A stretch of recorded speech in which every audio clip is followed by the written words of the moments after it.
Olá a todos, sejam bem-vindos à nossa série, né, nossa nova série, em que a gente vai tratar sobre Marx, fazer uma introdução acerca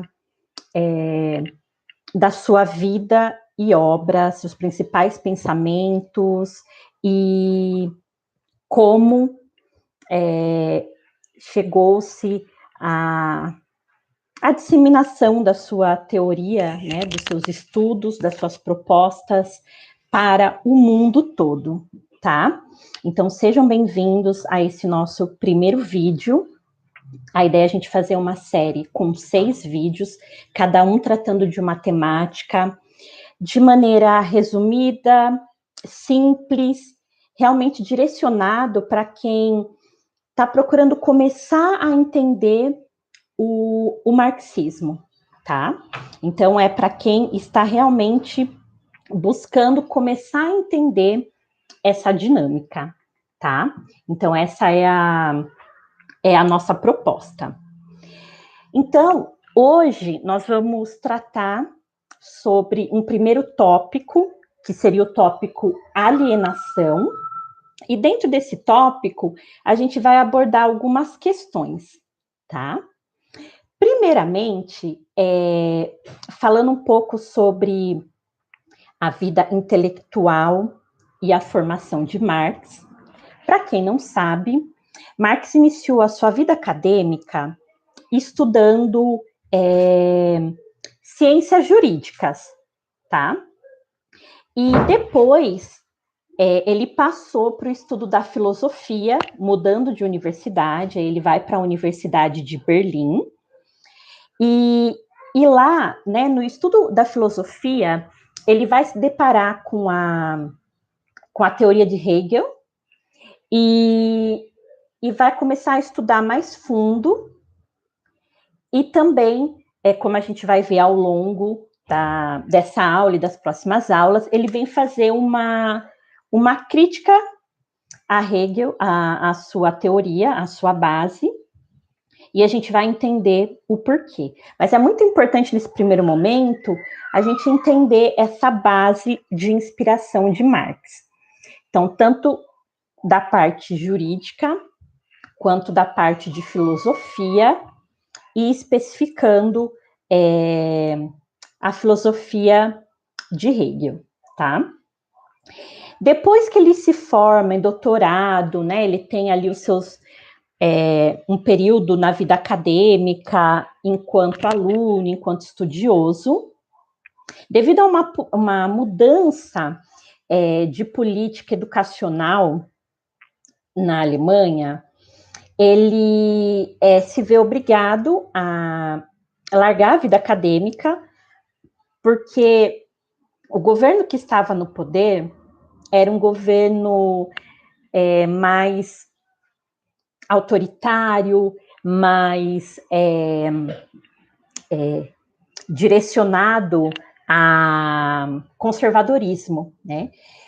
E tudo que Marx estava estudando, estava propondo, seria o oposto do que é ser conservador, principalmente na época. Então, ele se vê em tempo de abandonar a vida acadêmica e vai atuar enquanto jornalista, né? E por um bom tempo ele ficou atuante como jornalista em alguns jornais, tá? Que a gente também vai ver isso ao longo das nossas aulas. Na questão da sua crítica a Hegel, ele vem se colocar num contraponto do que Hegel diz sobre as contradições da sociedade. Então, ambos têm uma base de estudo em relação às contradições da sociedade dentro do sistema capitalista, pontos que ambos percebiam que era um problema, que tinham que ser revisto, né, dentro da sociedade civil, mas as perspectivas de ambos eram distintas.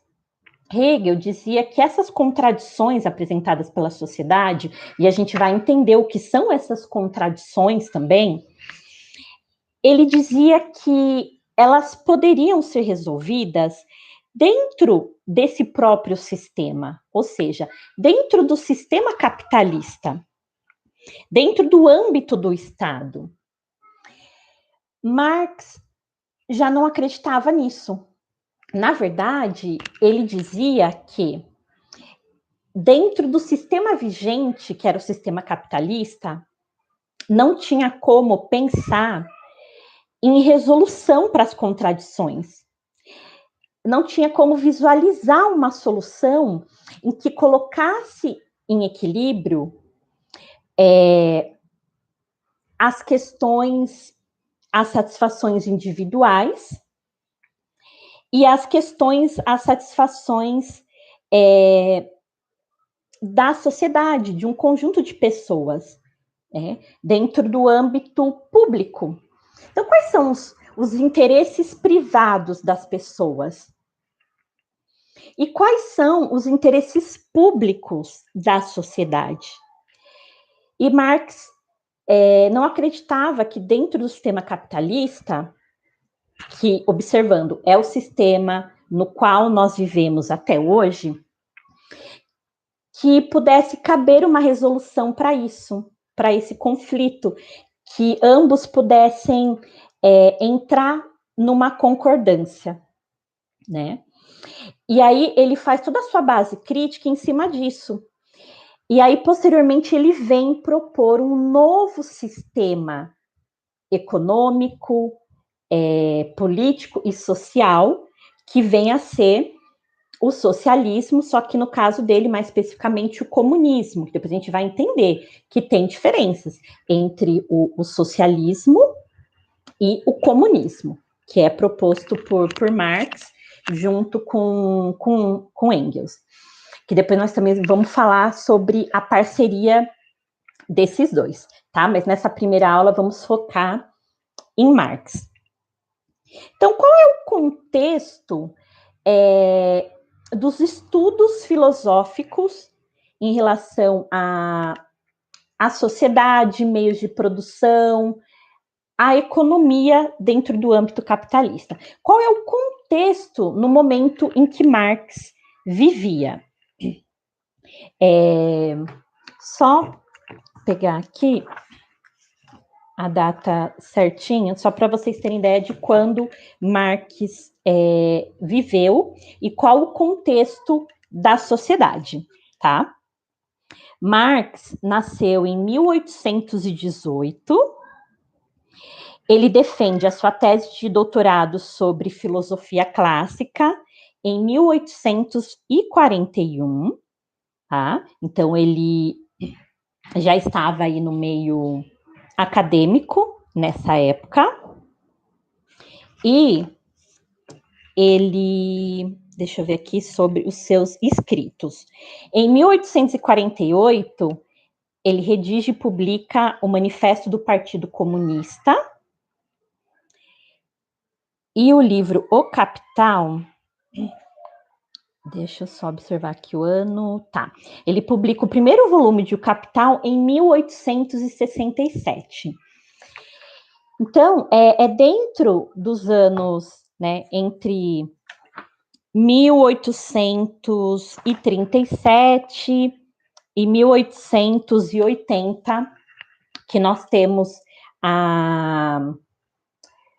os momentos de produção filosófica da teoria de Marx, tá? Então, contextualizado o período, vamos entender o que se dava nesse momento, tá? Então, qual era o contexto social? Marx vivia, né, viveu a maior parte do tempo na Alemanha, tá?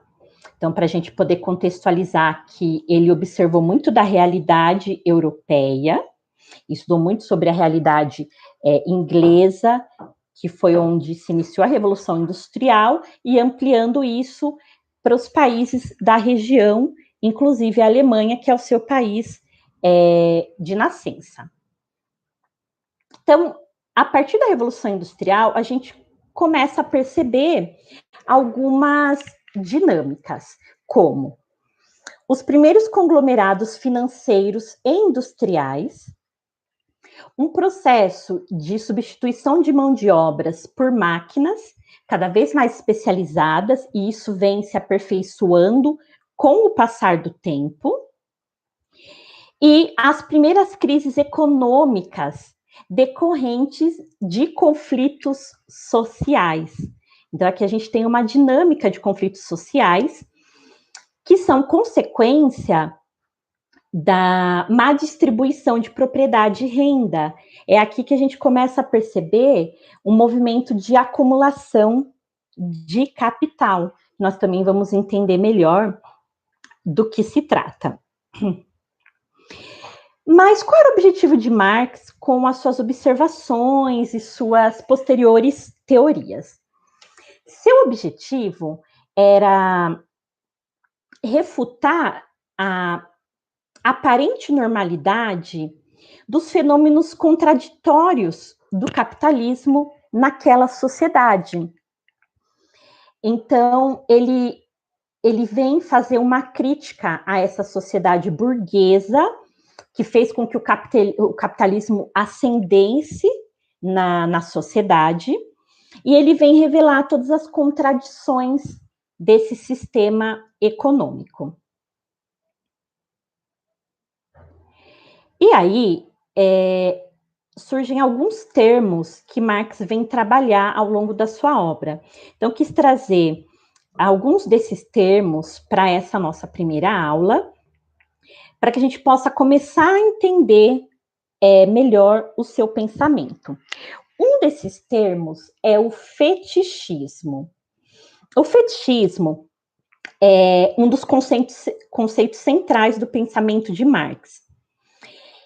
Através desse conceito, ele vem explicar os processos de inversão desencadeados pelo capital.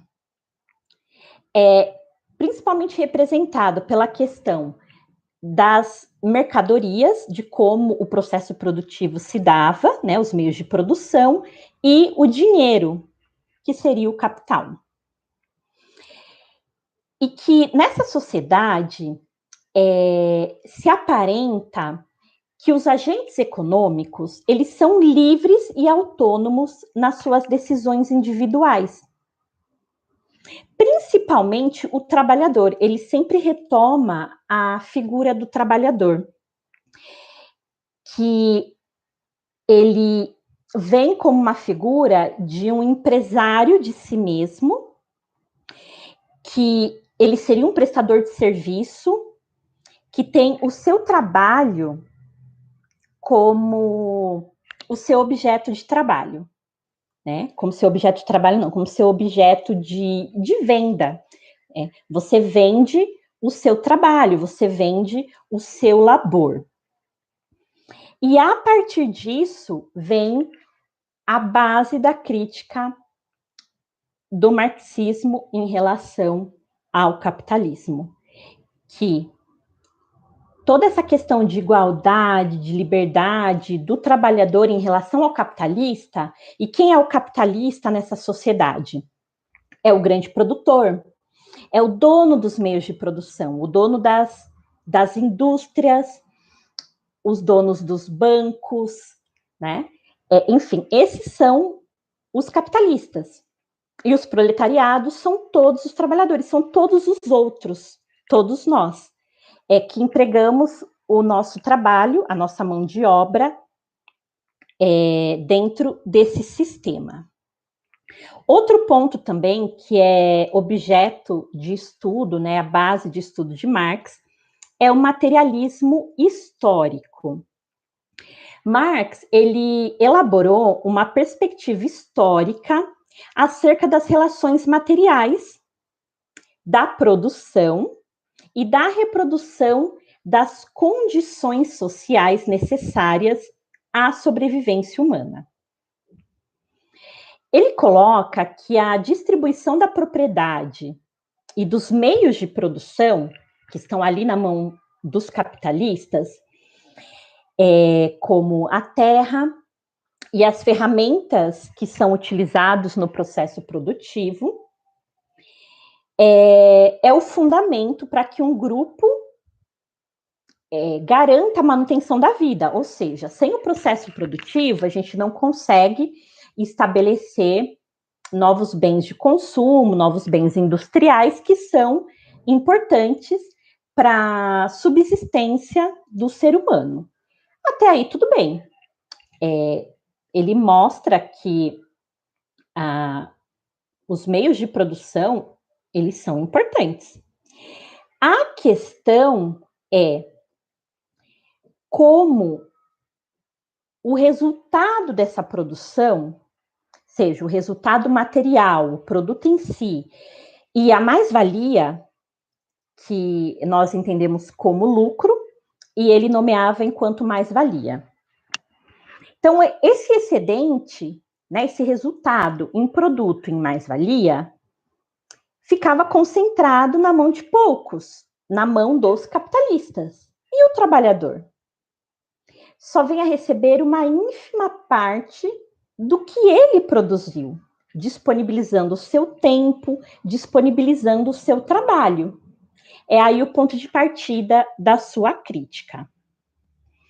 Os meios de produção, que também é um outro ponto de enfoque na sua teoria, que se os capitalistas são os proprietários dos objetos de consumo, quer dizer que, para que os outros tenham acesso aos bens de consumo, eles precisam recorrer ao mercado de consumo.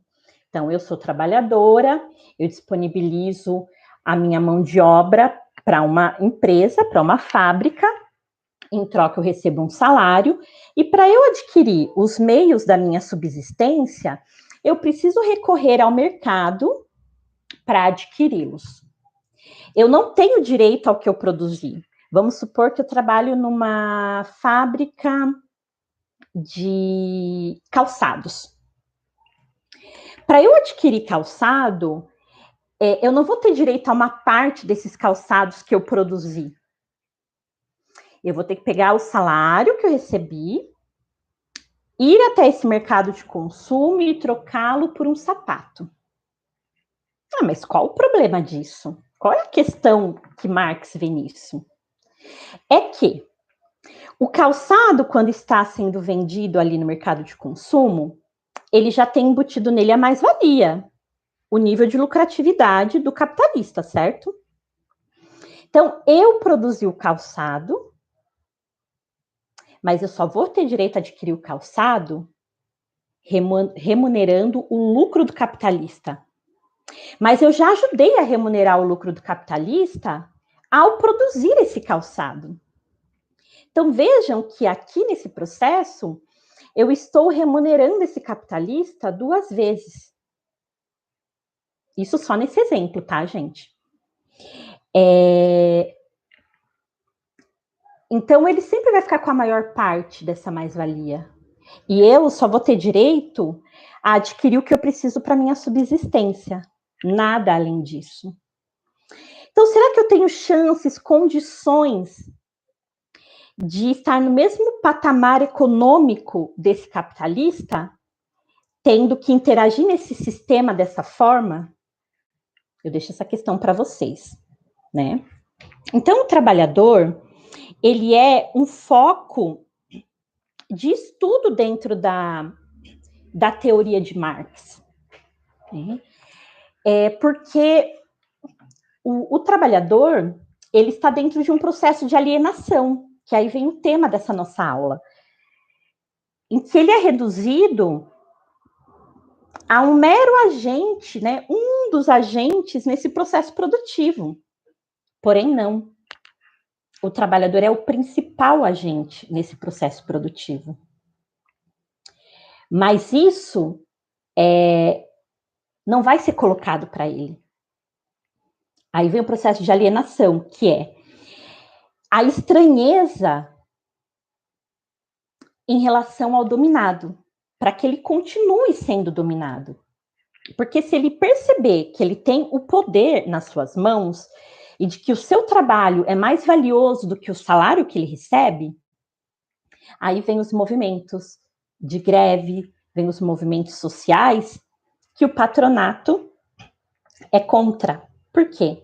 Mexe no seu fluxo da mais-valia, mexe no seu nível de lucratividade. Ele tem que dividir, repassar melhor isso para o seu trabalhador, né? Que se encontra em desvantagem dentro desse sistema. Por quê? O capitalista, ele é dono de todos os meios de trabalho. O trabalhador, ele é dono de uma única mercadoria, que é a sua mão de obra, que é a sua força de trabalho, tá? E aí vem outras questões, né, que alguém que possa estar assistindo esse vídeo pode questionar. Ah, tá, mas tá querendo colocar o trabalhador no mesmo pé de igualdade do capitalista. Mas o capitalista, ele detém o capital para poder investir nas indústrias, né? Ele tem todo esse risco de construir uma fábrica, contratar pessoas, pagar salários, tem os custos, os impostos, e o trabalhador somente tem que ir lá e oferecer a sua mão de obra, oferecer o seu trabalho. Então, não dá para comparar em pé de igualdade, é o que muitos podem argumentar. Mas vem um processo histórico, que aí é importante a gente entender a história. Mas como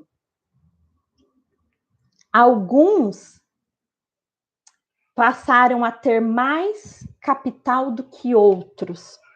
Então, desde que o sistema capitalista se iniciou, a gente se encerra com o período do feudalismo, a gente inicia o processo de revoluções que culmina na Revolução Industrial, e a gente tem por resultado um sistema econômico em que o dinheiro, né, em que a moeda, ele não somente tem valor de troca. E aí, no próximo sábado, a gente vai ter o nosso segundo tema, que vai ser mercadoria e capital, tá? A gente vai discutir essa segunda temática. E qualquer colocação, dúvida, vocês podem deixar aqui nos comentários, mesmo quem estiver assistindo no gravado, tá? Que eu posso estar respondendo para vocês no início do próximo vídeo, no início da próxima aula, tá bom? Então é isso, gente. E vamos lembrar que quanto mais a gente entender da história, quanto mais esclarecidos nós estivermos sobre o nosso papel e o nosso lugar dentro da sociedade capitalista, menos alienados nós seremos, tá? Então é isso. Agradeço, né, vocês que estão assistindo, que estão se propondo a aprender mais e a participar dessas aulas. Indiquem para os amigos, para que eles possam estar assistindo e compartilhando com outras pessoas que queiram saber mais sobre o assunto. E no próximo sábado a gente se encontra aqui de novo para a aula 2. Obrigada.